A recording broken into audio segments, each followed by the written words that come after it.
नमस्कार, स्वागत है आपका एबीपी गंगा में। मैं अवधेश। शाम के 7 बज गए हैं। वक्त है सत्याग्रह का। उत्तर प्रदेश, उत्तराखंड, देश दुनिया की तमाम खबरें आपको बताएंगे। और चलिए विस्तार से खबरों की बात करते हैं। स्वामी प्रसाद मौर्य के रामचरितमानस पर दिए गए विवादित बयान से उनकी ही पार्टी सपा ने खुद को अलग कर लिया। और समाजवादी पार्टी के वरिष्ठ नेता और जसवंत नगर विधानसभा से विधायक शिवपाल सिंह यादव ने रामचरितमानस पर स्वामी के बयान को उनका व्यक्तिगत बयान बता दिया। और हम लोग तो भगवान राम के आदर्शों पर चलने वाले भगवान के आदर्शों पर चलने वाले लोग हैं। उनके बयान पार्टी का बयान नहीं। इतना ही नहीं, समाजवादी पार्टी के नेताओं ने भी स्वामी प्रसाद मौर्य के बयानों से असहमति जताई। सपा नेता आईपी सिंह ने रामचरितमानस पाठ का एक वीडियो ट्वीट कर इसे भारतीय सभ्यता और संस्कृति का अहम हिस्सा बताया। प्रयागराज से सपा नेता ऋचा सिंह ने रामचरितमानस का दोहा ट्वीट कर स्वामी प्रसाद मौर्य का विरोध जताया। चौतरफा घिरे स्वामी प्रसाद मौर्य को उत्तर प्रदेश सरकार के राज्य मंत्री रघुराज सिंह ने फांसी देने की मांग कर डाली। बेईमानी की आदत है, इसलिए इनको तत्काल सजा होनी चाहिए ऐसे व्यक्ति को, और ऐसे व्यक्ति को तो अविलंब, सही बता रहा हूँ, फांसी देनी चाहिए। 22 फरवरी को दिए बयान पर स्वामी प्रसाद मौर्य की मुश्किलें बढ़ती जा रही। समाजवादी पार्टी के नेता स्वामी प्रसाद मौर्य पर लखनऊ के हजरतगंज कोतवाली में एफआईआर दर्ज कराई गई है। शिकायतकर्ता शिवेंद्र मिश्रा की शिकायत पर मौर्य के खिलाफ आईपीसी की धारा 153A, 295A, 298, 504 और 505(2) के तहत मामला दर्ज हुआ है। रामचरितमानस पर स्वामी प्रसाद मौर्य का विवादित बयान अब समाजवादी पार्टी के लिए बड़ा सिरदर्द बन चुका है, क्योंकि भाजपा ने इस मुद्दे पर सीधे अखिलेश यादव और समाजवादी पार्टी पर सवाल दागने शुरू कर दिए हैं। यूपी के डिप्टी सीएम केशव मौर्य ने इस मामले पर अखिलेश यादव की चुप्पी पर सवाल खड़े किए। राम भक्तों की भावनाओं को आहत करने वाले बयान और उस पर चुप रहना यह उत्तर प्रदेश के माहौल को खराब करने का एक असफल प्रयास है। केशव प्रसाद मौर्य ने आरोप लगाया कि रामचरितमानस पर स्वामी प्रसाद मौर्य का बयान सपा की मुस्लिम तुष्टीकरण की कोशिश है। समाजवादी पार्टी मुस्लिम तुष्टीकरण की घटिया राजनीति करने का असफल प्रयास कर रही है। हिंदू भावनाओं को आहत करने वाले बयान दिलाने का काम कर रही है। भाजपा सांसद सुब्रत पाठक ने कहा कि स्वामी प्रसाद मौर्य पर भाजपा में रहते हुए राम राम जपने और सपा में जाकर अखिलेश यादव के इशारे पर ऐसे बयान दे रहे हैं। चूंकि अब जिस पार्टी में रामद्रोहियों की पार्टी में गए हैं, जो राम भक्तों की हत्यारी और जो रामद्रोहियों की पार्टी है, तो वहाँ के ऊपर मजबूरी में वो सब बोलना पड़ेगा। वक्त सिर्फ भाजपा ही नहीं बल्कि स्वामी प्रसाद मौर्य के बयान पर एआईएमआईएम ने भी अखिलेश यादव के सामने आकर माफी मांगने की मांग की है। वहीं रामचरितमानस पर विवादित बयान को लेकर स्वामी प्रसाद मौर्य के खिलाफ शहर दर शहर विरोध और तेज होता जा रहा है। लखनऊ के प्रसिद्ध लेटे हनुमान मंदिर के बाहर ये पोस्टर स्वामी प्रसाद मौर्य के विरोध में लगाया गया है, जिसमें स्वामी प्रसाद मौर्य को अधर्मी बताते हुए हनुमान मंदिर में स्वामी प्रसाद का प्रवेश रोकने का ऐलान कर दिया गया है। एक तरफ स्वामी प्रसाद मौर्य की तस्वीर है जिसे लाल रंग से क्रॉस किया गया है, और दूसरी तरफ लिखा है हिंदुओं की आस्था के सर्वोच्च शिखर पर स्थापित तुलसीदास कृत श्री रामचरितमानस का अपमान करने वाले अधर्मी स्वामी प्रसाद मौर्य का इस मंदिर में प्रवेश वर्जित है। कानपुर में भी स्वामी प्रसाद मौर्य के खिलाफ हिंदू संगठनों ने कड़ी आपत्ति जताते हुए कानपुर पुलिस कमिश्नर को ज्ञापन सौंपकर स्वामी प्रसाद मौर्य की तुरंत गिरफ्तारी और कड़ी कार्रवाई की मांग तेज कर दी। वाराणसी में नाराज हिंदू संगठनों ने स्वामी प्रसाद मौर्य को रावण की शक्ल देकर स्वामी के 10 सिरों वाला पुतला जलाया और सरकार से मांग की है कि स्वामी प्रसाद मौर्य को जल्द से जल्द गिरफ्तार करके जेल में डाला जाए। स्वामी प्रसाद मौर्य जिसकी बुद्धि और दिमाग सठिया गया है, जिसने पवित्र रामचरितमानस के बारे में बोला है, उसीलिए आज हम लोगों ने उसका रावण रूपी वध किया और पुतला जलाने का काम किया है। इस महीने 30 जनवरी को होने वाले शिक्षक स्नातक एमएलसी चुनाव की 5 सीटों पर जीत के लिए भारतीय जनता पार्टी ने अपना पूरा प्लान तैयार कर लिया। दरअसल विधान परिषद की 5 शिक्षक और स्नातक सीटों पर कार्यकाल 12 फरवरी को खत्म हो रहा है, जिसके लिए भाजपा का प्लान 39 जिलों के हर वोटर तक पहुंचने का है। इसके तहत पार्टी ने सांसद, विधायक, एमएलसी से लेकर जिला पंचायत अध्यक्ष, ब्लॉक प्रमुख, मेयर, नगर पंचायत अध्यक्ष को इसकी जिम्मेदारी दी है। खासतौर पर भाजपा कार्यकर्ताओं को मतदान प्रबंधन के गुर दिए जा रहे हैं। शिक्षक एमएलसी की जिन सीटों पर चुनाव होने हैं उनमें गोरखपुर फैजाबाद खंड स्नातक सीट, कानपुर खंड स्नातक सीट, बरेली मुरादाबाद खंड स्नातक सीट, प्रयागराज झांसी खंड शिक्षक सीट, कानपुर खंड शिक्षक की सीट शामिल है। इन सीटों के लिए 30 जनवरी को वोटिंग होनी है। भाजपा की माने तो 5 एमएलसी सीटों में 3 पर वो पहले से काबिज होती आई है, लेकिन असल चुनौती इस बार शिक्षक एमएलसी सीट पर पहली बार उतारे गए उम्मीदवारों की है। हालांकि इसके बावजूद भाजपा ने सभी 5 सीटों पर जीत का दावा ठोक दिया है। हमने पिछली बार प्रयोग किया, हमें अच्छी सफलता मिली। इस बार भी इन शिक्षक और जो 5 सीटें हैं शिक्षक स्नातक की, उन सभी सीटों पर हम विजय श्री प्राप्त करें। 365 दिन 24 घंटे भारतीय जनता पार्टी चुनावी मोड पर रहती है। विजय बहादुर पाठक उस बात को दोहरा रहे हैं और कह रहे हैं कि सभी वर्गों का ध्यान रखकर इन चुनाव में पार्टी जीत दर्ज करने जा रही है। वही रामचरितमानस पर विवादित बयान को लेकर स्वामी प्रसाद मौर्य के खिलाफ शहर दर शहर विरोध और तेज होता जा रहा है। लखनऊ के प्रसिद्ध लेटे हनुमान मंदिर के बाहर ये पोस्टर स्वामी प्रसाद मौर्य के विरोध में लगाया गया है, जिसमें स्वामी प्रसाद मौर्य को अधर्मी बताते हुए हनुमान मंदिर में स्वामी प्रसाद का प्रवेश रोकने का ऐलान कर दिया गया है। एक तरफ स्वामी प्रसाद मौर्य की तस्वीर है जिसे लाल रंग से क्रॉस किया गया है और दूसरी तरफ लिखा है हिंदुओं की आस्था के सर्वोच्च शिखर पर स्थापित तुलसीदास कृत श्री रामचरितमानस का अपमान करने वाले अधर्मी स्वामी प्रसाद मौर्य का इस मंदिर में प्रवेश वर्जित है। कानपुर में भी स्वामी प्रसाद मौर्य के खिलाफ हिंदू संगठनों ने कड़ी आपत्ति जताते हुए कानपुर पुलिस कमिश्नर को ज्ञापन सौंपकर स्वामी प्रसाद मौर्य की तुरंत गिरफ्तारी और कड़ी कार्रवाई की मांग तेज कर दी है। वाराणसी में नाराज हिंदू संगठनों ने स्वामी प्रसाद मौर्य को रावण की शक्ल देकर स्वामी के 10 सिरों वाला पुतला जलाया और सरकार से मांग की है कि स्वामी प्रसाद मौर्य को जल्द से जल्द गिरफ्तार करके जेल में डाला जाए। स्वामी प्रसाद मौर्य जिसकी बुद्धि और दिमाग सठिया गया है, जिसने पवित्र रामचरितमानस के बारे में बोला है, उसीलिए आज हम लोगों ने उसका रावण रूपी वध किया और पुतला जलाने का काम किया है। भारतीय जनता पार्टी ने मिशन 2024 के लिए अभी से ही काम शुरू कर दिया, जिसके लिए पार्टी ने माइक्रो मैनेजमेंट करना शुरू कर दिया है। दरअसल मिशन 2024 की तैयारी में जुटी भाजपा इन दिनों बूथ से लेकर राज्य स्तर तक संगठन को मजबूत करने में लगी है। भाजपा का सारा फोकस अपना वोट प्रतिशत 50% के पार ले जाने पर है, जिसके लिए भाजपा डाटा को हथियार बनाने की तैयारी कर रही है। पार्टी ने इसी काम के लिए हर जिले में डाटा एकत्रित करने के लिए टीम बनाई है। यूपी के संगठन महामंत्री धर्मपाल सिंह ने सभी 6 क्षेत्रों के पदाधिकारियों के साथ डेटा इकट्ठा करने के लिए सोमवार को मीटिंग की। इसमें 28 फरवरी तक हर जिले का डेटा इकट्ठा करने का काम पूरा करने की बात कही गई। खासतौर से इसी काम के लिए पार्टी ने कार्यकर्ताओं के मोबाइल में संगठन से जुड़े डिजिटल सरल ऐप में डेटा संग्रह करने की पहल शुरू कर दी है। इसमें बीजेपी के सभी जिला अध्यक्ष, जिला प्रभारी, वहाँ के जो IT संयोजक हैं, वो लोग शामिल हुए और उन्हें ये जानकारी दी गई कि जो एक ऐप है, सरल ऐप, उसके जरिए कैसे जो कार्यकर्ता उनकी पूरी डिटेल रखी जानी है। पहले चरण में फरवरी तक पार्टी ने 32 लाख कार्यकर्ताओं तक पहुंचने का लक्ष्य तय किया है। इसके लिए पन्ना प्रमुख से लेकर प्रदेश पदाधिकारियों, जिला अध्यक्ष और महामंत्री के अलावा सभी जिलों के IT सेल प्रमुख को प्रशिक्षण दिया गया है। इस महीने 30 जनवरी को होने वाले शिक्षक स्नातक MLC चुनाव की 5 सीटों पर जीत के लिए भारतीय जनता पार्टी ने अपना पूरा प्लान तैयार कर लिया। दरअसल विधान परिषद की 5 शिक्षक और स्नातक सीटों पर कार्यकाल 12 फरवरी को खत्म हो रहा है, जिसके लिए भाजपा का प्लान 39 जिलों के हर वोटर तक पहुंचने का है। इसके तहत पार्टी ने सांसद, विधायक, MLC से लेकर जिला पंचायत अध्यक्ष, ब्लॉक प्रमुख, मेयर, नगर पंचायत अध्यक्ष को इसकी जिम्मेदारी दी है।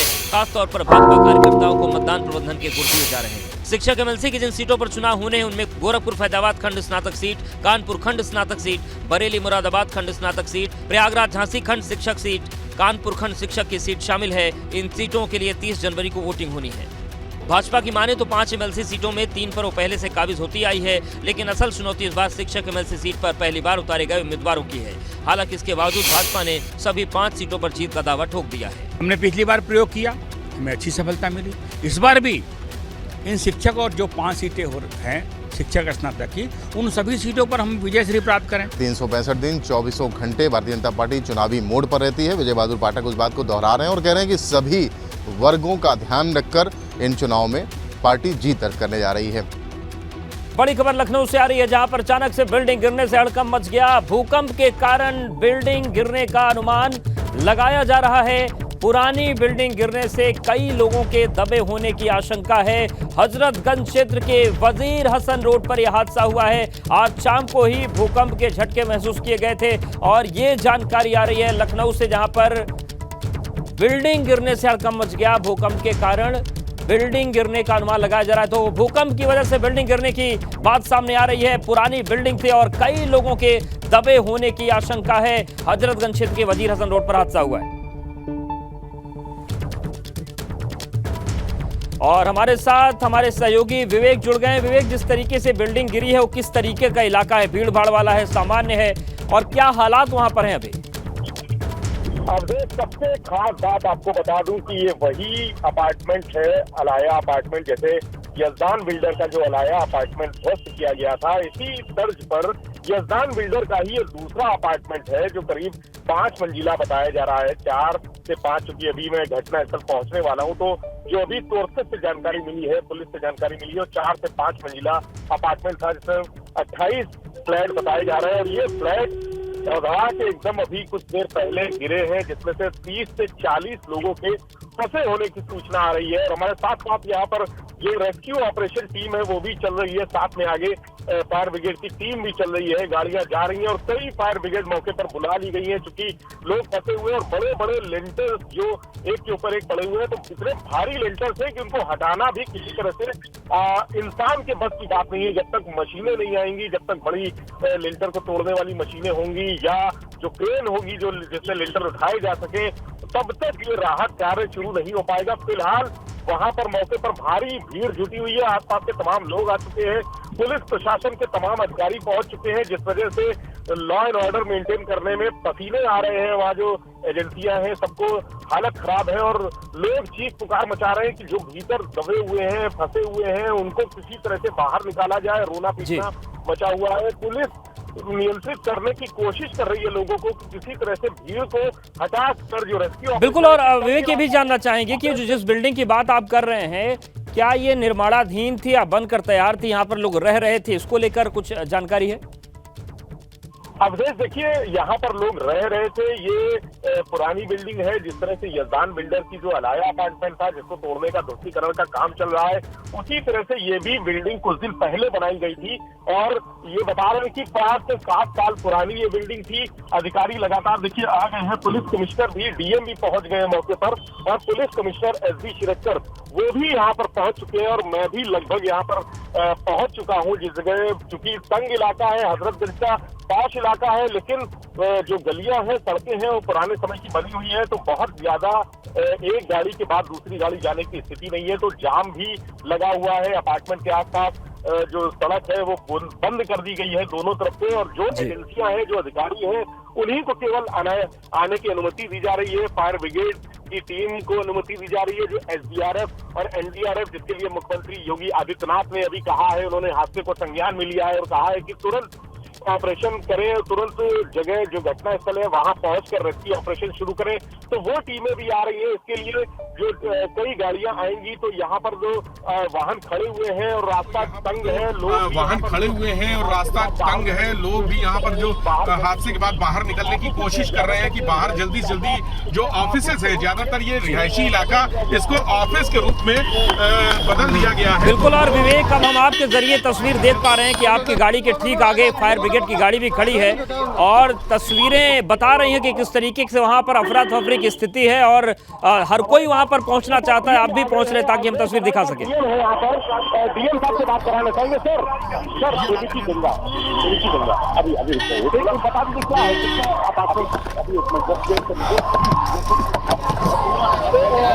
सर यहाँ पर पहुंच चुके हैं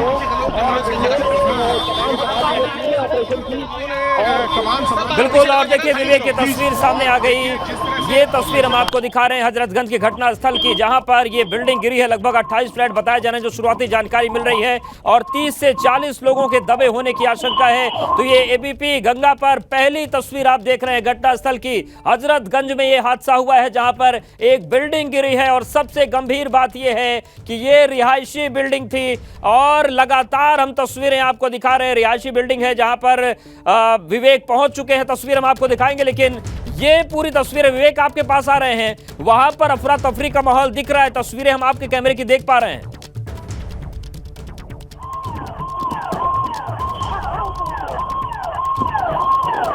तो विवेक के पास जाएंगे। देखिए विवेक तेजी से घटनास्थल की तरफ आगे बढ़ रहे हैं और जैसा कि उन्होंने बताया कि कंजेस्टेड थोड़ा इलाका है, गाड़ियां इतनी ज्यादा वहां पहुंच गई हैं कि जाम की स्थिति है। लेकिन बड़ी खबर और परेशान करने वाली खबर लखनऊ से है, जहां पर बिल्डिंग का हिस्सा गिरने से हड़कंप मच गया है और जो शुरुआती जानकारी मिल रही है 30 से 40 लोग दबे हो सकते हैं। मौके पर राहत बचाव कार्य जारी है और जैसा कि विवेक ने बताया कि मुख्यमंत्री ने इस घटना का संज्ञान लिया है।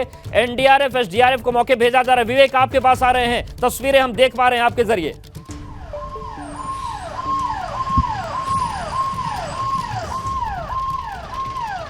तो देखिए तस्वीर हम आपको दिखा रहे हैं, विवेक से संपर्क करने की कोशिश करेंगे। विवेक भी बस घटना स्थल पर पहुंच गए हैं, जो तस्वीर हम आपको दिखाएंगे। लेकिन देखिए ये पहली तस्वीर आप देख पा रहे हैं एबीपी गंगा पर। ये बिल्डिंग यजदान बिल्डर्स की बनाई हुई है, 5 से 7 साल पुरानी बिल्डिंग बनाई जा रही, जो पहली जानकारी मिली। और आप देखिए इस इमारत की हालत क्या है। और ये देखिए विवेक पहुंच गए हैं। विवेक,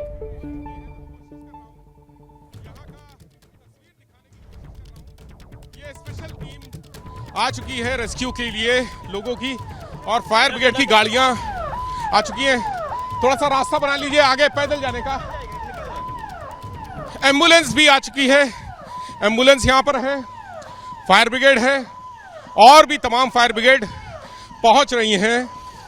डीएम खुद रास्ता बना रहे थे जब हम यहां पहुंचे थे, तो डीएम सूर्यपाल गंगवार खुद रास्ता बना रहे थे, पूरे रास्ता जगह, ताकि जितनी जल्दी से जल्दी, देखिए एक और एम्बुलेंस खड़ी हुई है यहाँ पे। बिल्कुल, तो और विवेक इन तस्वीरों को देखकर अंदाजा लगाया जा सकता है कि बहुत पैनिक कंडीशन है।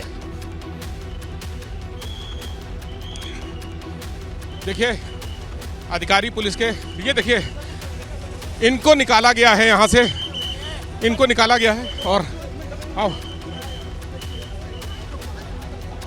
अभी अभी इनको निकाला गया है मलबे से, और मलबे से निकालकर इनको अस्पताल ले जाया जा रहा है एम्बुलेंस में डालकर। और ये अपार्टमेंट जो जगह है, ये है भीतर जहां पर ये हादसा हुआ है। बिल्कुल, तो देखिए एबीपी गंगा इस वक्त मौके पर है और विवेक हमारे साथ जुड़ गए हैं। देखिए यही वो इमारत है, यही वो ग्राउंड जीरो है जहां पर ये हादसा हुआ है।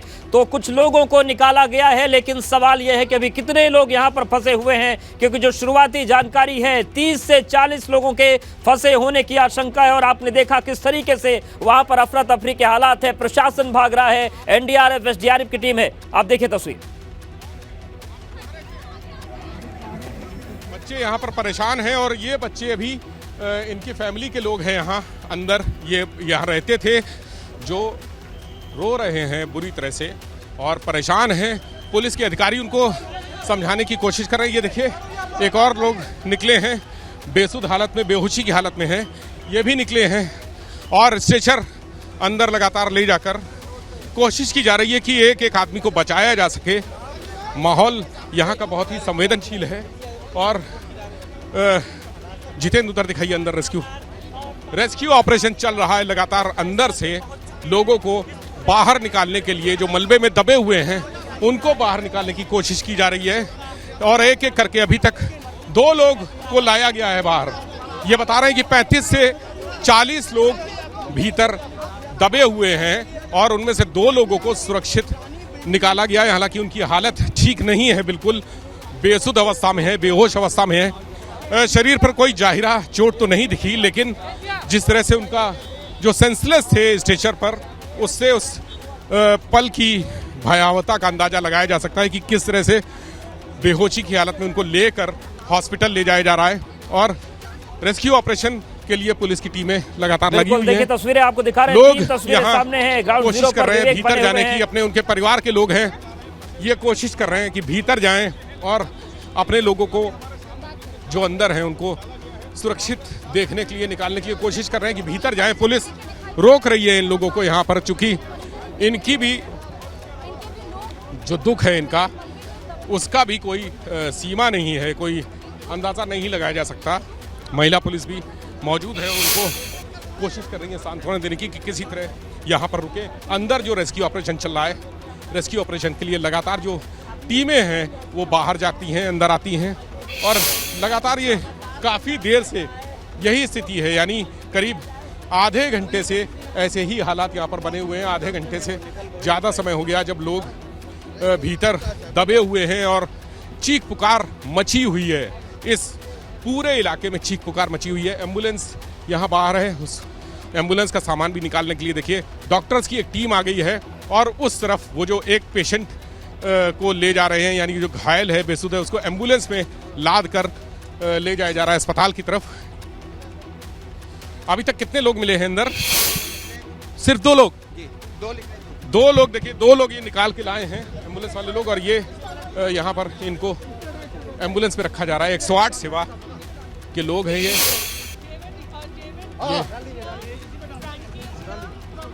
ये ठीक है? हाँ, ठीक है। अब क्या नाम है इनका? मैम एशली बन। आप लोग अपार्टमेंट में ही रहते? नहीं, वो आए थे पैसे, एक अपार्टमेंट हम लोग का है खाली है, तो वो आए, इन लोग ने कहा पैसे दो मरम्मत के लिए, तो वो आए थे पैसे देने और अपार्टमेंट में फंस गए। आपका अपार्टमेंट? हम लोग का है अपार्टमेंट खाली है। कितने दिनों से है? कितना पुराना? ये हम लोग तो 13 साल हो गया है। हाँ, मेरे जेठ रहते थे, वो मर गए 2 साल पहले। अभी आपके हस्बैंड? मेरे हस्बैंड है। ऐसी स्थिति है? हाँ, ठीक है, ठीक है। कितने बजे का हादसा है? हमें फ़ोन मिला है करीबन 7 बजने में 10 मिनट पे। नहीं थे? नहीं, हम लोग यहाँ नहीं रहते, हम लोग हजरतगंज में रहते हैं। और कोई फैमिली का member? Where's David? Okay, David and Frankie. Thank you. Yeah, it's okay. चलिए देखिए, डेविड हैं यहाँ पर और ये अपार्टमेंट में गए थे, कुछ उनका लेन देन था, हालांकि उनका फ्लैट वहीं पर है और 13 साल से उनकी पत्नी ने बताया 13 साल से यहीं पर रह रहे हैं और इसी अपार्टमेंट में रह रहे हैं, यानी कम से कम 13 साल पुराना ये अपार्टमेंट। तो जो पहला बयान आया है हमारे पास, ये बच्चे परेशान हैं, इनके परिवार के लोग भी यहाँ पर, इनकी फैमिली है अंदर और आशंकित है कि पता नहीं उनके साथ क्या हुआ होगा। इसी बीच रेस्क्यू ऑपरेशन की तस्वीरें एक बार फिर से दिखाते हैं। अब पुलिस ने पूरी तरह से घेर लिया है इस जगह को और किसी को भी यहाँ, सिर्फ जो रेस्क्यू ऑपरेशन से जुड़ी टीमें हैं, पुलिस के अधिकारी हैं, वो भी बाहर खड़े हैं, वो भी अंदर जाने के लिए मना कर रहे हैं, लोगों से अपील कर रहे हैं कि अंदर मत जाएं। और एक बार जितेंद्र जरा अंदर का नज़ारा दिखाइए, जो रेस्क्यू ऑपरेशन चल रहा है वो हमारे दर्शकों को दिखाना चाहूँगा। अंदर मलबा ही मलबा है, कुछ भी नहीं है बचा, यानी जो अपार्टमेंट था 4 मंजिल 5 मंजिल का बता रहे हैं, वो पूरी तरह से गिर चुका है, उसमें कुछ भी, एक भी फ्लोर नहीं बचा है। जो सामने तस्वीरें दिख रही हैं उनसे ये साफ है कि अब अपार्टमेंट में कुछ भी नहीं बचा है, सारा अपार्टमेंट जमींदोज हो चुका है। लोगों का कहना है कि ये भूकंप की वजह से गिरा है, लेकिन भूकंप दोपहर 1:30 बजे के आसपास आया था, तो उस समय और इतनी देर बाद यानी 7 बजे के आसपास ये अपार्टमेंट गिराया है। जैसा कि वहाँ रहने वाले लोग बता रहे हैं कि 7 बजे के आसपास अपार्टमेंट, उनके पास फ़ोन आया कि अपार्टमेंट गिर गया है और उसके बाद वो लोग भाग कर यहाँ पर आए हैं, पहुँचे हैं और अपने लोगों की सुध लेने के लिए पुलिस के अधिकारी तब तक यहाँ पर थे। जो टीम थी, जो लोकल पुलिस की टीम थी, वो यहाँ पर आ गई थी और उन्होंने बचाव कार्य की शुरुआत कर दी थी, लेकिन उस समय तक कुछ भी नहीं था। चूँकि जो मशीनें होती हैं वो चाहिए राहत कार्य के लिए, जो मशीनें, बड़ी मशीनें होती हैं वो चाहिए, वो अभी तक नहीं पहुंची थी। लेकिन अब फायर ब्रिगेड की टीम कम से कम यहाँ पहुंच गई है और जो क्रेन वगैरह हैं वो अभी मंगाई जानी है। क्रेन आने के बाद ही जो मलबा है वो उठाया जा सकेगा उसको, और उसके बाद ये पता चलेगा कितने लोग यहाँ पर दबे हुए हैं। अब तक आवाज मेरी आ रही है तो ये बताइए कि क्या कोई शुरुआती वजह सामने आ रही है? जैसा कि आपने बताया कि जो भूकंप वाली दलील है वो तो नहीं लागू हो, क्योंकि दोपहर में भूकंप आया था। कोई कुछ बोलने की स्थिति में है कि क्या हुआ है, किस वजह से ये इतना बड़ा हादसा हो गया कि पूरी बिल्डिंग नीचे आ गई? देखिए अवधेश, यहाँ पर इतनी भीड़ है और यहाँ पर ऐसा कोई भी व्यक्ति नहीं है, और जो पीड़ित लोग हैं, जिनके फैमिली के लोग फंसे हुए हैं, वो कुछ भी बोलने की स्थिति में नहीं है। उनकी आंखों से सिर्फ आंसू और मुंह से सिर्फ चीखें। डिप्टी सीएम आ गए, ब्रजेश पाठक जी यहाँ पर पहुंच गए हैं। डिप्टी सीएम ब्रजेश पाठक, जो मलबे में रेस्क्यू ऑपरेशन चलाने की है, जो लोग दबे हुए हैं, कितने लोग हैं, अभी हम पूरी बात जानकारी करने के बाद ही कह पाएंगे। अभी वेट करिए आप।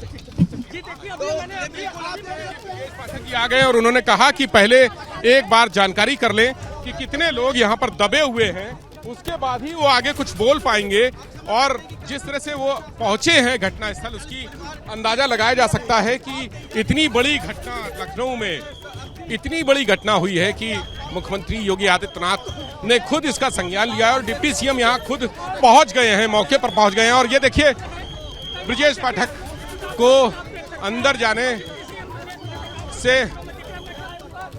जाने से रोक दिया गया है, उनको यहां से ले जाया गया है। डिप्टी सीएम कोशिश कर रहे थे कि अंदर चले जाएं, उनके साथ रेला था भीड़ का, बहुत सारे लोग थे, उनको भीतर जाने। और ये देखिए, बच्चा निकल के आया है यहाँ पर, जितेंद्र, एक बच्चा निकला है यहाँ पर, एक बच्चे को लेकर आए हैं जो एम्बुलेंस में रखा जा रहा है। जितेंद्र इधर आइए, ये बच्चा देखिए, छोटा सा एक निकला है भीतर और उसको अभी अभी एम्बुलेंस में डाला गया है। तो बेहद आपका बच्चा है? मेरा भतीजा है। इनका भतीजा है।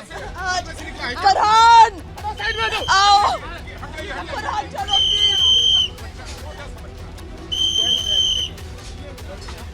छोटा सा बच्चा भी निकला है, बच्चा, और उसको तुरंत लाद कर एम्बुलेंस में ले जाया जा रहा है। उसकी माँ और उसके परिवार के यहाँ जो सदस्य हैं वो, उनकी हालत आप देख सकते हैं कि किस तरह से हालत खराब है, और बच्चा पूरी तरह से घायल भी दिख रहा है। उसके चेहरे पर जो निशान है पत्थर, कंक्रीट और धूल से सना हुआ, उस बच्चे का चेहरा देख सकते हैं। किस तरह से छोटे छोटे बच्चे भी अंदर दबे हुए हैं। यानी ये जो आज घटना हुई है बहुत संवेदनशील घटना है दिलों को। देखिए जेसीबी मशीनें आ गई हैं, जेसीबी मशीनें यहाँ पर आ चुकी हैं मलबा हटाने के लिए, मलबा उठाने के लिए जेसीबी मशीनें यहाँ पर बुलाई गई हैं। और अब पहली मशीन यहाँ से अंदर जाते हुए, अपार्टमेंट का जो रास्ता है, पहली मशीन यहाँ से अंदर जा रही है, और अंदर जाकर जब ये मशीन से मलबा हटाया जाएगा उसके बाद स्थिति क्लियर होगी कि क्या हालात हैं। लेकिन विवेक, जो तस्वीरें हैं, जिस तरीके से लोग परेशान हैं, जो भी हो रहा है ये बता रहा है कि बड़ी मशीन है, बहुत विभत्स चीजें हैं और डराने वाली खबरें आती रह सकती हैं लगातार।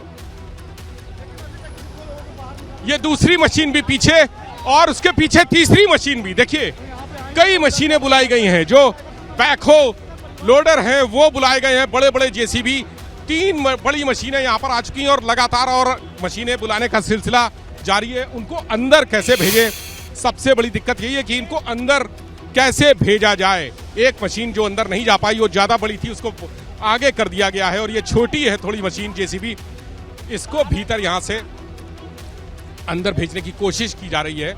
और पूरे रास्ते, दोनों तरफ के रास्ते बंद कर दिए गए हैं। और ये अवधेश, ये ठीक वही इलाका है जहां पर लेवाना होटल का कांड हुआ था, और लेवाना होटल के दूसरी पिछली यानी बैक की गली में हम जिस सड़क पे हैं, ये ठीक लेवाना होटल के पीछे की सड़क है जहां पर ये घटना हुई है। और अंदर कोशिश देखिए, जेसीबी को बैक करके ले जाया जा रहा है, चूंकि सीधे ले जाना संभव नहीं था।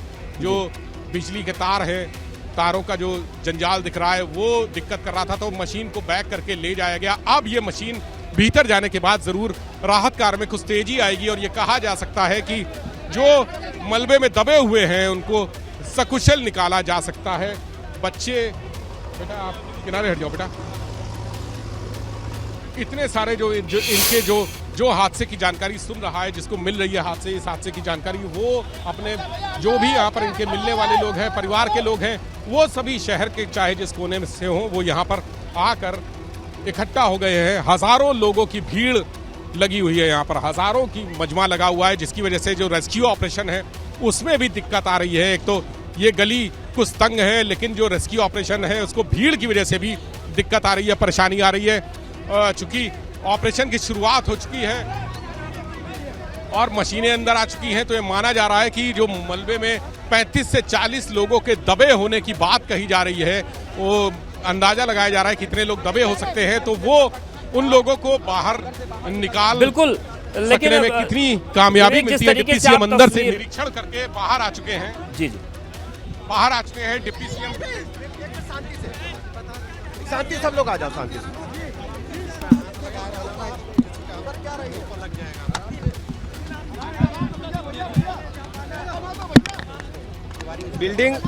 बिल्डिंग अचानक कोलैप्स कर गई है और रेस्क्यू ऑपरेशन चल रहा है। जो जेसीबी हैं, अन्य जो संसाधन हैं, उनको बुला लिया गया है। एसडीआरएफ, एनडीआरएफ की टीम मौके पर है। हमारे पुलिस के जवान, फायर ब्रिगेड के जवान लगे हुए हैं। अभी 3 सब मिले हैं, उनको हम लोगों ने हॉस्पिटल भेजा है, और अब बाकी का रेस्क्यू ऑपरेशन चल रहा है। और हर स्थिति में हम लोग ये प्रयास कर रहे हैं कि हम अपने भाइयों बहनों को जिंदा बचा लें। इसके लिए अभी उम्मीद हम लोग कर रहे हैं, केवल एक अनुमान लगा सकते हैं। सही जानकारी अभी थोड़ी देर बाद आपको मिल पाएगी।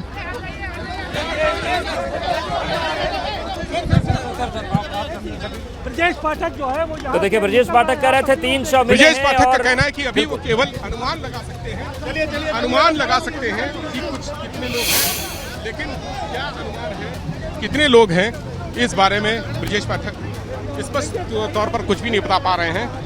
बात कर रहे बिल्कुल अभी 4 मंजिल की इमारत थी ये और यह अचानक कोलैप्स कर गई है और इसमें अभी 3 डेड बॉडीज मिली हैं। अभी अनुमान लगाना मुश्किल है कि अंदर कितने लोग फंसे हैं। रेस्क्यू ऑपरेशन हाँ 10 डेड बॉडी अस्पताल उनको भेजा गया है। अभी उनको मतलब ऐसी स्थिति थी कि उनको अस्पताल भेजा है और अभी रेस्क्यू ऑपरेशन जारी है। सर 3 मौतों की बात कंफर्म है? अभी हम कंफर्म नहीं कर सकते, उनको हॉस्पिटल हमने भेजा है लेकिन अचेत अवस्था में थे वो लोग। कितने 35 से 40 लोग अंदर? अभी अनुमान लगा सकते हैं, एग्जैक्ट जानकारी कुछ देर के बाद हम दे पाएंगे। फ्लैट थे सर वहाँ पे? अभी पता चला 4 मंजिला इमारत थी। हम लोग तत्काल अभी मौके पर पहुंचे हैं क्योंकि अभी हमारे सामने सबसे बड़ी चुनौती रेस्क्यू ऑपरेशन के चला करके लोगों को बचाने की है, उस दिशा में हम काम कर रहे हैं। यजदान बिल्डर का अपार्टमेंट है जो अलाया अपार्टमेंट जहाँ पर अब ये तो बाद की बात है, पहले तत्काल हमें लोगों को बचाना है। क्या शुरुआती कारण क्या है सर? अभी कुछ कह नहीं सकते, अब पहले तो हमें बचाने का अवसर दीजिए। तो ब्रजेश पाठक जी कह रहे हैं कि अभी कुछ कह नहीं सकते, अभी पहले बचाने की कोशिशें जारी हैं, उसके बाद हम देखेंगे कि क्या हुआ है। आप कहाँ से आ रही हैं मैम? आपका कोई यहाँ पर रहती है? यहाँ इसी पीछे पीछे जा रहे हैं। देखिए जो भी खबर सुन रहा है, देखिए फैमिली आई है, परेशान है, ये बच्चियां परेशान है। जब से मैं आया हूँ तब से इन बच्चियों को देख रहा हूँ, ये परेशान है अपने परिवार के लोगों के लिए और बार बार भीतर जाने की कोशिश कर रही हैं बेटियां तीनों, और लेकिन पुलिस उन्हें किसी भी तरह से अलाउ नहीं कर रही। और ये देखिए कुछ लोग बाहर निकले हैं लेकिन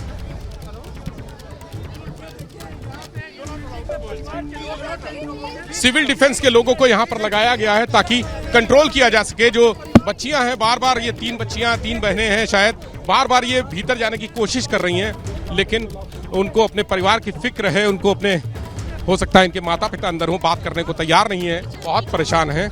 लेकिन ये बच्चियां कई बार यहाँ पर कोशिश कर चुकी हैं कि भीतर किसी तरह से घुस सके। और ब्रजेश पाठक से जो हमारी बात हुई, उन्होंने साफ कहा है कि 4 माले की बिल्डिंग थी, 4 मंजिल की बिल्डिंग थी जो करीब 13-14 साल पुरानी थी, लोग रह रहे थे। 3 लोगों की मौत की उन्होंने पुष्टि की है, कहा है कि 3 डेड बॉडी उन्होंने देखी हैं और अंदर कितने दबे हैं ये इसका अंदाजा नहीं है। देखिए एक और जेसीबी मशीन आ गई है यहाँ पर, एक और जेसीबी मशीन जो मलबा उठाने के लिए, बेसिकली ये मशीन है, मलबा उठाने का काम है इस मशीन का, ये आ चुकी है। इसको भी आगे बढ़ा दिया गया क्योंकि अंदर एक मशीन ऑलरेडी गई थी लेकिन वहां उस तरह की संभावनाएं नहीं दिखी। बहुत सकरा रास्ता है ये, बहुत छोटा रास्ता है, वहां अंदर जाके मलबा उठाने की स्थिति नहीं थी, इसलिए वो मशीन बाहर भेज दी गई। अब कोई और दूसरा रास्ता, जो दूसरा तरीका होगा वो आजमाया जाएगा कि कैसे मलबा हटाएंगे, कैसे अंदर दबे हुए लोगों को बाहर बिल्कुल। लेकिन विवेक, जिस तरीके से ये बिल्डिंग कोलैप्स हुई, 4 मंजिल की बिल्डिंग है, 3 जेसीबी पहुंच चुकी हैं और जैसा कि ब्रजेश पाठक बता रहे हैं कि हमारी कोशिश है कि लोगों को बचाया जाए। इस सकरे रास्ते में रेस्क्यू ऑपरेशन भी कठिन है और ये जो बदहवासी है, जो अधिकारियों की भागम भाग है, एनडीआरएफ एसडीआरएफ है, बता रहे हैं कि बहुत अच्छी खबरें अंदर से लगातार आती रह पाएंगी, इसकी भी संभावनाएं कम है क्योंकि स्थिति ऐसी है कि यहाँ से तस्वीरें देखकर घबराहट हो रही है। आप तो चीज़ों को वहाँ और बेहतर महसूस कर पा रहे होंगे।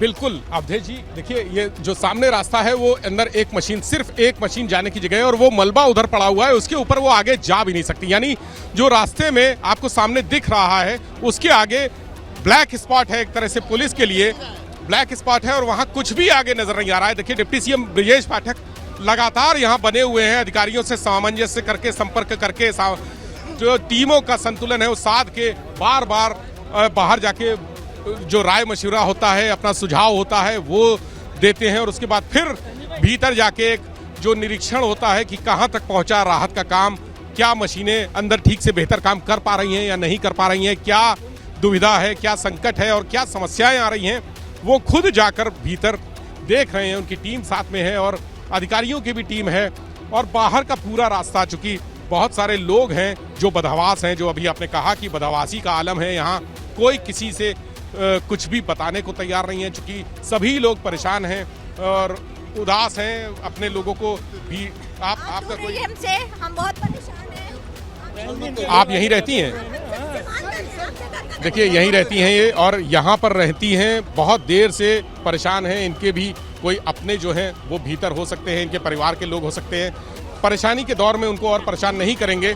एक बार फिर से जब देखिए एम्बुलेंस आ गई है, एम्बुलेंस बुलाई गई है, यानी अंदर से कुछ और लोगों के मिलने की बात सामने आ रही है। कुछ और लोग मिले होंगे, इसीलिए ये एम्बुलेंस आई है। लगातार एम्बुलेंस और उसके पीछे भी कई छोटी बड़ी एम्बुलेंस, हर तरह की एम्बुलेंस यहाँ पर बुला ली गई है। छोटी से छोटी एम्बुलेंस भी आ रही है। देखिए ये छोटी एम्बुलेंस है जिसको अगर जरूरत पड़ी तो अंदर ले जाकर वहाँ से लोगों को गाड़ी में लाद कर ले जाया जाएगा। ये छोटी एम्बुलेंस है और इनको सबको किनारे खड़ा कर दिया गया है। चूंकि ब्रजेश पाठक हेल्थ मिनिस्टर भी हैं, डिप्टी सीएम भी हैं, तो जो स्वास्थ्य मंत्री होने के नाते उनकी जो जिम्मेदारी है, उन्होंने पूरा स्वास्थ्य महकमा यहाँ पर बुला लिया है। अधिकारी भी जो स्वास्थ्य महकमे के हैं वो यहाँ पहुँच चुके हैं, यानी जिला प्रशासन और पुलिस के अलावा स्वास्थ्य विभाग से जुड़े अधिकारी, उनकी गाड़ियां, उनके संसाधन, सभी लोग यहां पर पहुंच चुके हैं ताकि रेस्क्यू ऑपरेशन में किसी भी तरह का कोई व्यवधान ना हो। अगर किसी की स्थिति गंभीर है तो उसको उसी जगह पर एम्बुलेंस में उपचार दिया जाए। जो एम्बुलेंस है वो एडवांस लाइफ सपोर्ट सिस्टम वाली एम्बुलेंस हैं। उनको अगर कोई इमरजेंसी में निकलता है तो उसको उसी जगह पर एम्बुलेंस में ही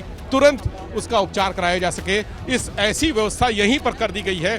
अस्पताल ले जाने में समय लग सकता है तो उपचार में देरी ना हो, इसलिए एम्बुलेंस कई बुला ली गई हैं और ये एम्बुलेंस खड़ी हुई हैं, उनको खड़ा कर दिया। और देखिए जानवर भी इस दौरान आ गए हैं और ये जैसे परेशान है ये, चूंकि रास्ते में उनको भीड़ के अलावा कुछ दिख नहीं रहा है तो वो जानवर परेशान है और भीड़ पर हमला भी कर। देखिए बचिएगा चीजें, बचिएगा बचिएगा।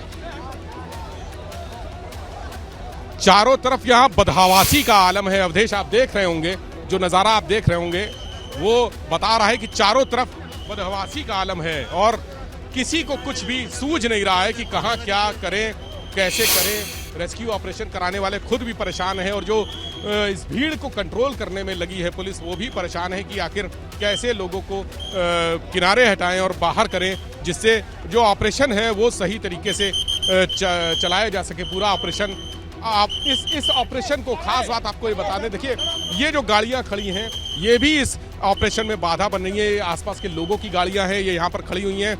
इसकी वजह से और जो रास्ता पहले ही सकरा है वो और सकरा हो गया है और जगह यहाँ कम हो गई है। इसलिए जो बड़े रेस्क्यू टीमें लगाई गई हैं, जो बड़ी मशीनें हैं, वो यहाँ भीतर नहीं पहुँच पा रही हैं और जो लोग हैं, जो यहाँ रहने वाले लोग हैं या उनके मिलने वाले लोग हैं, वो बाहर खड़े हुए हैं, परेशान हैं। उनको भी कोई दिलासा देने वाला नहीं है, कोई ये बताने वाला नहीं है कि अंदर क्या स्थिति है, अंदर हालात कैसे हैं और कितने जो रेस्क्यू चल रही है, अंदर ऑपरेशन चल रहा है, वो कितना अभी पहुंचा है। हालांकि जो सामने नज़ारा दिख रहा है अवधेश, वो बिल्कुल भी इस तरह का नहीं है, नज़र आ रहा है। अंधेरा भी है, वहाँ पर मशीनें लगी हुई हैं। कोशिश करते हैं कि अंदर का जो माहौल है वो समझाने की, अपने दर्शकों को दिखाने की कोशिश करते हैं कि उन तक बात पहुंचाई जा सके, उन तक वो जो दृश्य है, नज़ारे हैं, वो पहुंचाए जा सके। जो ऑपरेशन चल रहा है, जो टीमें लगी हैं, डिप्टी सीएम खुद अभी अंदर गए और अभी बाहर नहीं निकले हैं, वो अंदर ही कोशिश कर रहे हैं कि जो टीमों में तारतम्य मिलाकर बैठाकर इस ऑपरेशन को सही तरीके से अंजाम दिया जाए, जिससे ज़्यादा से ज़्यादा जिंदगियां बचाई जा सकें। जो अंदर लोग दबे हुए हैं, ज़्यादा से ज़्यादा जो बचाव कार्य हो सकता है वो किया जा सके। डिप्टी सीएम ब्रजेश पाठक और सारे अधिकारी, डीएम सूर्यपाल गंगवार वहां पर पहले से मौजूद हो गए थे और जब हम यहां पर पहुंचे थे, एबीपी गंगा की जब टीम पहुंची थी, उसी समय उस टीम ने देखा था कि वो सीधे नंगे पैर दौड़ते हुए वो आए थे और दौड़ते हुए लगभग उन्होंने रास्ता साफ कराया था, एम्बुलेंस के लिए रास्ता साफ कराया था और फायर ब्रिगेड, चूंकि बड़ी फायर ब्रिगेड की बड़ी गाड़ियां बुलाई गई थी, उनके लिए रास्ता साफ कराया था यहाँ पर। और तब जाकर, चूंकि इतनी भीड़ थी कि भीतर पहुंचना किसी के लिए भी संभव नहीं था और खासकर उन बड़ी गाड़ियों के लिए जो बड़ी क्रेन थी या एम्बुलेंस थी या जो फायर ब्रिगेड थी, उसका भीतर पहुंचना संभव नहीं था। बिना उनके सहयोग के जाम लग जाता और एक पूरी तरह से, एक तरह से इसको कहा जा सकता है कि ब्लॉक हो जाता पूरा रास्ता, पूरा ट्रैफिक। तो उन्होंने खुद पूरा रास्ता साफ कराया और यहाँ तक, इस बिल्डिंग के जो दरवाजे तक, गेट तक वो लेकर आए एम्बुलेंस को और जो फायर ब्रिगेड थी उसको लेकर आए। और उसके बाद जब यहाँ से निकलना शुरू हुए, एक दो लोग हमारे सामने ही, सबसे पहले 2 लोग निकले थे, 2 बुजुर्ग लोगों को यहाँ से रेस्क्यू करके निकाला गया था और तीसरा एक बच्चा था जिसको अभी थोड़ी देर पहले एम्बुलेंस में ले जाया गया। और डिप्टी सीएम ये बता रहे हैं कि अंदर 3 लोग जो ऐसे हैं जिनकी कैजुअलिटी है, डेथ हो चुकी है, हालांकि आधिकारिक तौर पर जो डीएम हैं उनकी तरफ से अभी ऐसी कोई इन्फॉर्मेशन नहीं आई है, पुलिस की तरफ से कोई इन्फॉर्मेशन नहीं आई है, लेकिन डिप्टी सीएम ने कहा कि 3 लोगों की डेथ हो चुकी है। उनको अंदर ज़रूर ऐसी कुछ तस्वीरें दिखी होंगी विचलित करने वाली, जो उन्होंने ये बात कही, लेकिन अभी ऑफिशियल इसकी पुष्टि नहीं है। ऑपरेशन जारी है, करीब 1 घंटे से ऊपर का समय हो चुका है। 7 बजे जो एक प्रत्यक्षदर्शी महिला थी उसने बताया था कि 7 बजे के आसपास ये बिल्डिंग गिरी थी, 7 बज के कुछ मिनट पहले ये हादसा हो सकता है, तो 7 बजे से भी 8 बजने वाला है, लेकिन अभी तक भीतर जो जिस तरह से वो जो लेंटर एक दूसरे के ऊपर गिरे हुए हैं, 4 मंजिल की बिल्डिंग पूरी तरह से जमींदोज हो चुकी है, उसमें कुछ भी बचा नहीं है। सामने आप देख लीजिए, उसमें कुछ भी दिखाने लायक नहीं बचा है, सब सिर्फ और सिर्फ मलबा है, मलबे के अलावा कुछ भी नहीं है। जो मलबा पड़ा हुआ है उसको हटाकर जो दबे हुए हैं उसमें आशंका जताई जा रही है कि 35 से 40 लोग दबे हो सकते हैं, उनको निकालने की कोशिश की जा रही है।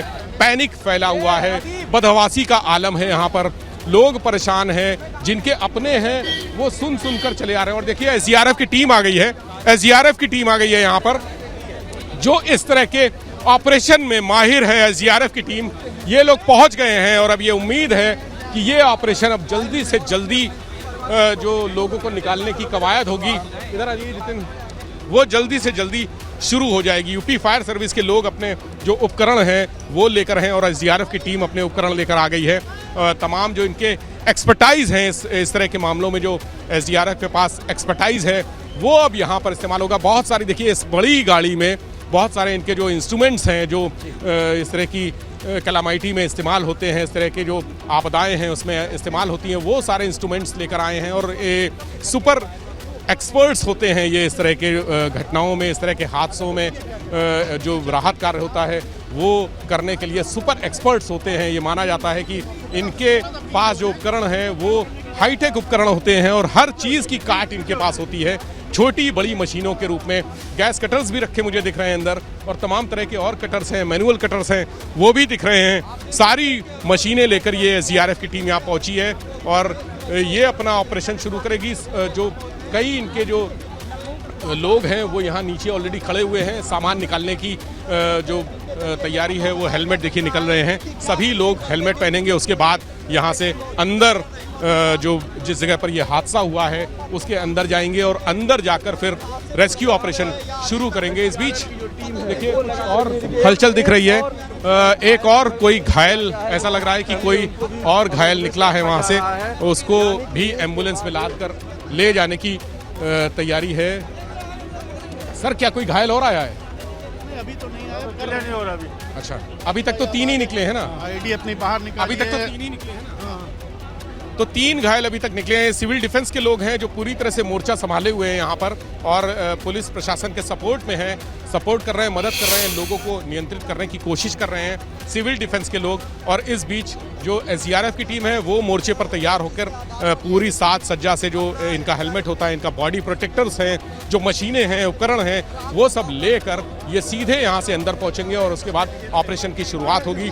और अब जो बाहर लोग खड़े हुए हैं, सैकड़ों लोग जो अंदर रहने वाले, अपार्टमेंट में रहने वाले लोगों के परिचित हैं, रिश्तेदार हैं, करीबी हैं, उनके लोगों को अंदर एक उम्मीद जगी है इस नारंगी वेशभूषा को देखकर। हमारे साथ वीरेश पांडे जी भी आ गए हैं। सर, यहाँ पर इतना बड़ा हादसा हुआ है, इसके पहले लखनऊ में मुझे नहीं लगता कि ऐसा बड़ा हादसा कभी हुआ।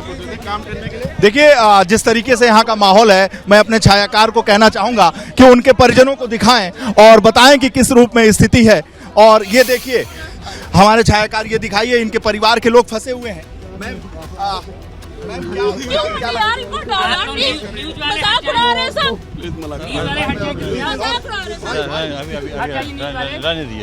अभी बात करने की स्थिति में नहीं है। कितने लोग हैं? नहीं, अभी नहीं, कुछ नहीं कहा जा सकता। अभी बहुत परेशान, भी रहने दिए, अभी कुछ नहीं बोला जा सकता, बहुत परेशान है भाई, अभी रहने दिए, माफी चाहता, अभी रुक जाइए प्लीज।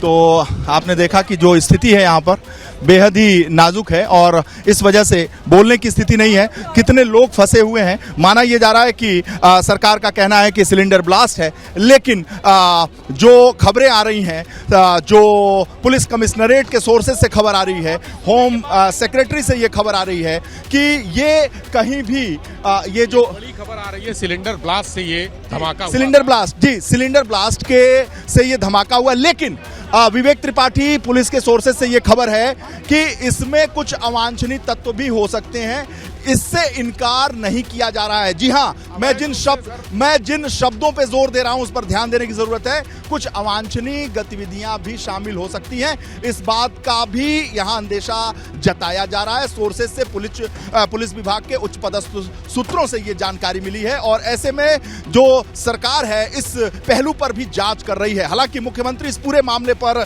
पूरा ध्यान लगाए हुए हैं, खुद मॉनिटरिंग कर रहे हैं। उन्होंने जो होम सेक्रेटरी संजय प्रसाद हैं उनसे बात की है। संजय प्रसाद लगातार इस पूरे मामले, और आप देखिए कि जो एसडीआरएफ की टीम है वो यहाँ पर आ गई है और इनकी कई टीम को यहाँ लाया गया है और इस पूरे मामले में ये एसडीआरएफ की टीम काम कर रही है। लगभग बताया जा रहा कि 40 से 50 लोगों के दबे होने की खबर है। और फिर अभी यहाँ पर कौन कौन अधिकारी और कौन कौन लोग आए, देखिए यहाँ पर डीएम सबसे पहले आए थे, उसके बाद पुलिस कमिश्नर और फिर डिप्टी सीएम अब आ चुके हैं। डिप्टी सीएम विजय अंदर हैं जो आगरा में कार से स्टंटबाजी का एक और वीडियो वायरल। चलती कार के बाहर लटके दो लड़के का वीडियो वायरल। नेशनल हाईवे पर सुल्तानगंज की पुलिया क्षेत्र का मामला। गोंडा में दबंगों ने की पेट्रोल पंप मैनेजर से मारपीट की पूरी घटना सीसीटीवी में कैद। दबंगों पर 22,000 रुपए छीनने का आरोप। कानपुर में मकान पर कब्जे के विवाद में मारपीट। दबंगों ने महिला को भी नहीं बख्शा। मारपीट का वीडियो वायरल। नौबस्ता थाना क्षेत्र की वारदात। रायबरेली में सपा विधायक राहुल लोधी ने तलवार से काटा केक। तलवार से केक काटने का वीडियो वायरल। हरचंदपुर विधानसभा से सपा से विधायक है राहुल लोधी। 40 दिन की पैरोल मिलने पर बागपत के बनवारा आश्रम में राम रहीम ने मनाया जश्न। तलवार से काटा केक। गाजियाबाद में शराब पिलाने से मना करने पर शख्स की हत्या। आरोपी ने शख्स के पेट में 3 बार चाकू गोदा। सीसीटीवी में कैद वारदात। खोड़ा इलाके के वंदना एन्क्लेव का मामला। आगरा के लोहा मंडी इलाके में लूट और फायरिंग का एक और सीसीटीवी सामने आया। फायरिंग करने के बाद लोगों के चंगुल से भाग निकले 3 बदमाश। अपराधियों की धरपकड़ में जुटी पुलिस की 6 टीमें। भूल भुलैया फिल्म वाली मंजुलिका के गेटअप में मेट्रो में दिखी युवती का लोगों को डराते वीडियो वायरल। नोएडा सेक्टर 148 के मेट्रो स्टेशन का वीडियो। आजमगढ़ में पंचायत के दौरान 2 पक्षों में चली गोली। प्रधान और पूर्व प्रधान के गुटों के बीच संघर्ष के बाद गोलीबारी। गोली लगने से 3 लोग घायल। अस्पताल ले जाते समय 1 की मौत। जालौन में खेत से निकलते समय किसान के ऊपर गिरा हाई टेंशन लाइन का तार। बिजली विभाग की लापरवाही से किसान की दर्दनाक मौत। कोतवाली क्षेत्र के सोहारापुर गांव की घटना। कानपुर में पुलिस ने 2 शातिर चोरों को गिरफ्तार किया। प्लांट में चोरी की वारदात को देते थे अंजाम। चोरों के पास से लोहे के एंगल और तमंचा बरामद। पनकी थाना क्षेत्र के इंडस्ट्रियल एरिया का मामला। कानपुर देहात में संदिग्ध परिस्थितियों में बीएससी के छात्र की मौत। घर पर फंदे से झूलता मिला शव। राजपुर थाना क्षेत्र के नैनपुर गांव का मामला। सुल्तानपुर में जिला जेल के बाहर सिपाही का हमला। घायल सिपाही का जिला अस्पताल में कराया गया इलाज। पुलिस हमलावरों की तलाश में जुटी। रायबरेली में शराबी बेटे ने किया मां का मर्डर। शराब पीने से रोकने पर वारदात को अंजाम दिया। पुलिस ने आरोपी बेटों को हिरासत में लिया। गुरबख्शगंज के पूरे बैजोपुर गांव की वारदात। आगरा जयपुर NH 2 पर बस ने कार में मारी टक्कर। हादसे में 2 लोग गंभीर रूप से घायल। पुलिस ने घायलों को अस्पताल भेजा। बस और कार को हाईवे से साइड हटाया गया। मुजफ्फरनगर में मिवलाना गांव में जिला प्रशासन की छापेमारी। लाखों रुपए की 80 क्विंटल प्रतिबंधित थाई मांगूर मछली बरामद। मौके से ट्रक और मछली पालन और काटने के उपकरण भी बरामद। हापुड़ पुलिस एसओजी टीम की चेकिंग के दौरान बदमाशों से मुठभेड़। एक बदमाश पुलिस की फायरिंग में घायल। दूसरे बदमाश को पुलिस ने घेर कर दबोचा। सहारनपुर में पुलिस की बदमाशों से हुई मुठभेड़। पुलिस की गोली लगने से एक बदमाश घायल। 25,000 रुपए का नामी बदमाश बताया जा रहा है सक्षम त्यागी। एटा में पुलिस और गो तस्करों में मुठभेड़। एक बदमाश गोली लगने से घायल हुआ। 4 आरोपी मौके से फरार। आगरा में पुलिस और एसटीएफ ने 3 बदमाशों को दबोचा। बदमाशों से 10 पिस्टल बरामद। गाड़ी में चैम्बर बनाकर छिपाए थे असलहे। अवैध हथियारों की सप्लाई करते थे कुख्यात। बहराइच के नानपारा पुलिस और एसओजी टीम ने हरियाणा के करनाल से आरोपी को पकड़ा। गिरफ्त में आए आरोपी जोगेंद्र सिंह उर्फ काला की निशानदेही पर चोरी के 2 ट्रक भी बरामद। कानपुर की पुलिस टीम पर युवकों ने किया पथराव। विवाद की सूचना पर रातेपुर गांव पहुंची थी पुलिस। पथराव में पीआरबी के शीशे टूटे। पुलिस ने आरोपियों को गिरफ्तार किया। सीतापुर में गन्ने से भरा ओवरलोड ट्रक पलटा। 2 बाइक और एक ठेला ट्रक के नीचे दबा। ट्रक का शीशा तोड़कर ड्राइवर को निकाला गया बाहर। पूर्व मुख्यमंत्री हरीश रावत के ट्वीट के बाद कांग्रेस में मचा बवाल। प्रीतम सिंह ने हरीश रावत पर कसा तंज, कहा हरीश रावत को देर से याद आई नौजवानों की। हरीश रावत ने ट्वीट कर की थी सीएम धामी की तारीफ। पेपर लीक मामले के बाद सरकार ने अपनाया कड़ा रुख। उत्तराखंड में होने वाली नियुक्तियों को मॉनिटरिंग अब सीधे मुख्यमंत्री कार्यालय से की जाएगी। बद्रीनाथ मंदिर के पुजारी ने भगवान बद्री विशाल की डोली का किया स्वागत। गाड़ू घड़ा पूजन के बाद भोग प्रसाद अर्पित किया गया। तेल का लेप भगवान बद्री विशाल पर लगाने की प्राचीन परंपरा। देहरादून में 26 जनवरी के परेड का हिस्सा बनेंगे पूर्व सैनिक। 26 जनवरी के दिन परेड करते हुए परेड ग्राउंड में दिखाई देंगे पूर्व सैनिक। हल्द्वानी में रोडवेज कर्मचारी संगठन ने सरकार और परिवहन निगम के खिलाफ खोला मोर्चा। रोडवेज स्टेशन पर सैकड़ों कर्मचारियों ने 3 सूत्री मांगों को लेकर सरकार और परिवहन निगम के खिलाफ नारेबाजी की। 31 जनवरी तक मांगे पूरी न होने पर चक्का जाम की चेतावनी। मसूरी पहुंचे पूर्व कैबिनेट मंत्री हरक सिंह रावत ने की प्रेस कॉन्फ्रेंस, कहा जोशीमठ आपदा प्रभावितों को नहीं मिल पा रहा उचित मुआवजा, उनको सही तरह से विस्थापित नहीं करना दुर्भाग्यपूर्ण। श्रीनगर गढ़वाल में नवनियुक्त मंडल अध्यक्षों के स्वागत समारोह का आयोजन। स्वास्थ्य मंत्री डॉक्टर धन सिंह रावत ने नवनियुक्त मंडल अध्यक्षों का स्वागत किया, उन्हें शुभकामनाएं दी। देहरादून में फिल्म पठान के विरोध की बजरंग दल ने की चेतावनी। सड़क से लेकर सिनेमाघरों तक विरोध करने को कहा। एसएसपी ने सभी थाना प्रभारियों को सतर्क रहने के निर्देश दिए। पिथौरागढ़ में महाकाली की आवाज संगठन ने केंद्र सरकार से पंचेश्वर बांध परियोजना को रद्द करने की मांग की। उनका कहना है कि सीमांत क्षेत्र में विकास कार्य ठप होने से लोग गांव छोड़ रहे हैं। अल्मोड़ा में विद्युत वितरण खंड ने लगाया समस्या समाधान शिविर। लोगों की परेशानियों का मौके पर किया निस्तारण। जिनकी परेशानी का नहीं निकला हल उन्हें दिया 3 दिन का वक्त। बरेली में आयोजित इन्वेस्टर समिट में शामिल हुए मंत्री नंद गोपाल नंदी, स्वामी प्रसाद मौर्य पर साधा निशाना, बोले अखिलेश यादव को डुबोने का काम कर रहे हैं स्वामी।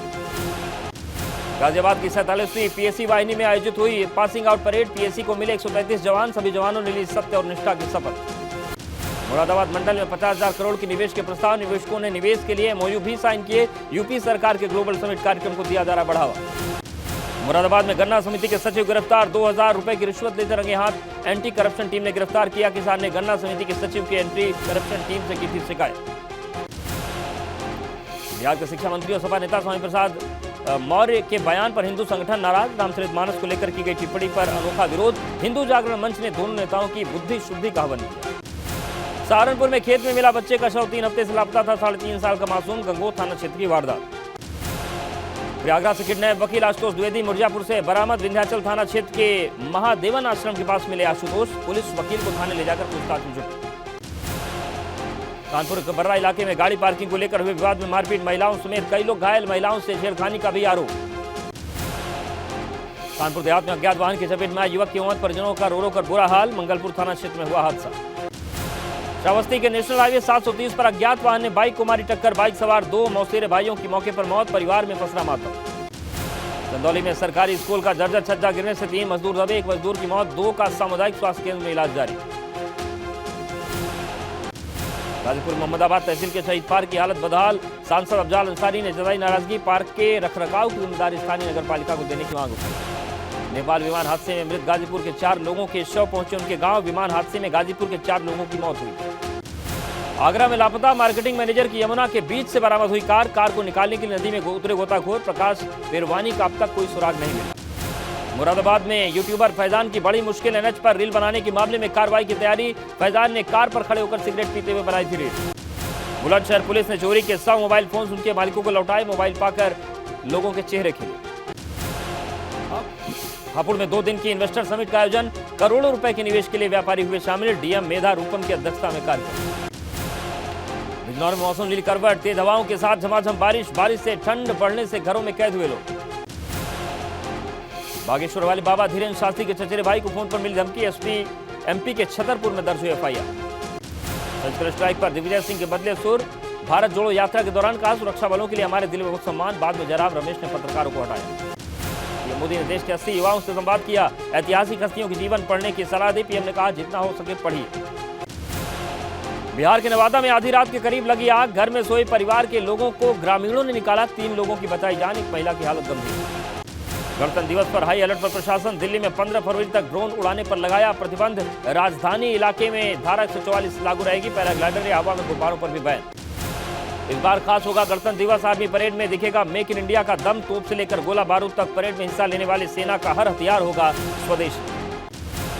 इस गणतंत्र दिवस पर मिसाइल सिस्टम का नेतृत्व भी महिला के हाथ में होगी। लेफ्टिनेंट चेतना शर्मा करेंगी made in India Akash missile system को लीड। पहली बार लेंगी रिपब्लिक डे परेड में हिस्सा। रिपब्लिक डे पर दिखेगा महिलाओं का दम। आर्मी की डेयर डेविल टीम का नेतृत्व करेंगी लेफ्टिनेंट डिंपल भाटी। पिछले 1 साल से ले रही टीम के साथ ट्रेनिंग। 26 जनवरी से पहले जम्मू कश्मीर में भी तैयारियां जोरों पर। तिरंगे के 3 रंगों से जगमगाया अनंतनाग का घंटाघर। सुरक्षा बढ़ाई गई। केरल के कोट्यम में पड़ रही जबरदस्त गर्मी। पूरे हफ्ते यहां का तापमान 30 डिग्री के पार दर्ज किया गया।